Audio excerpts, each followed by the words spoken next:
Балалар, біз ауылға барып, қойдың жүнін қалай қырқатын өз көзімізбен көріп қайттық, я? Ол жүннен не жасайтын бізге әжеміз түсіндіріп айтып өтті. Балалар, қой жүнінің табиғи түсі осындай ақшыл болады екен. Енді осы қойдың жүнін түрлі түсті бояуға бояп көреміз бе? Ал олай болса, кәне, менімен бірге жүріңдер, қойдың жүнін түрлі түсті бояуға бояп көрейік. Балалар, қойдың жүнін түрлі түске бояймыз деп айттық, я? Олай болса, мынау менің алдымда бірнеше түстер тұр екен. Кәне, мынау қандай түс?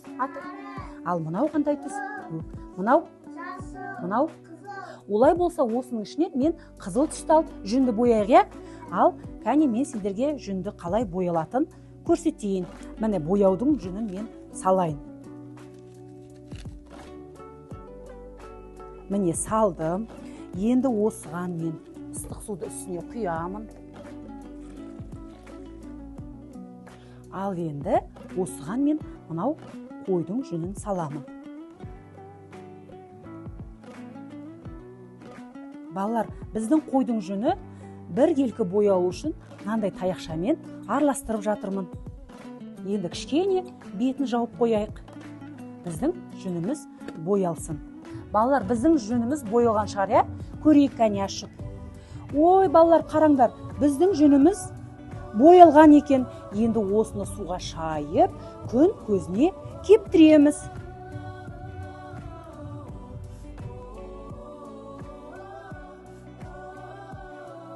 Міне, балалар, біздің жүніміз қызыл түске боялды, я? Ал олай болса, балалар, осы жүннен біз киіз басамыз. Киіз ол қазақтың ертеден келе жатқан қазақтың ұлттық қол өнерінің бірі.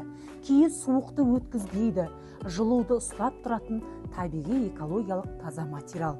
Балалар, сендер киіз басуды көрдіңдер ме? Әжелерің ауылда киіз баса ма? Олай болса, балалар, біз бүгін осы киізді зерттеп, басып көрейік. Ал енді, балалар, жұмысымызды бастайық. Мен білемін, әжем ауылда киіз басатын. Ой, қандай керемет! Әжең киіз басса, онда сен көп затты білетін боларсың. Балалар, жұмысымызды бастау үшін бірінші реттеп алайық, қандай заттар керек екен. Бізге тормата, ши, сабынды су, сүлгі, осындай түрлі түсті жүн және қайшы және түрлі түсті оюлар керек екен. Киіз басу өнерін бастайық. Ал енді, балалар, жүнімізді алып жіңішкелеп қойып шығамыз.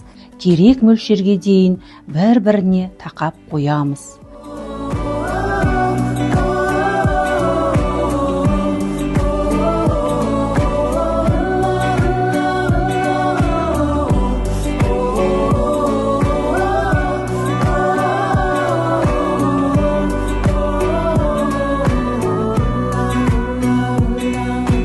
Балалар, біздің мына көйлегіміздің жеңі былғанбау үшін мына қолғапты қолымызға киіп алайық, кәне, кие қойыңдар.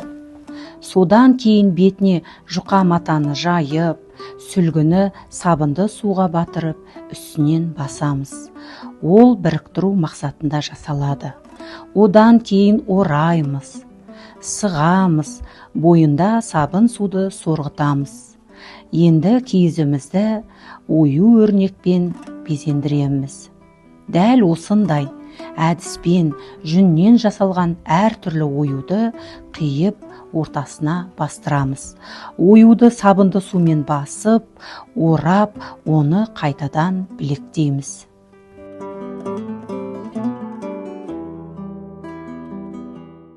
Ал енді біздің киізіміз дайын болған шығар, енді ашайық.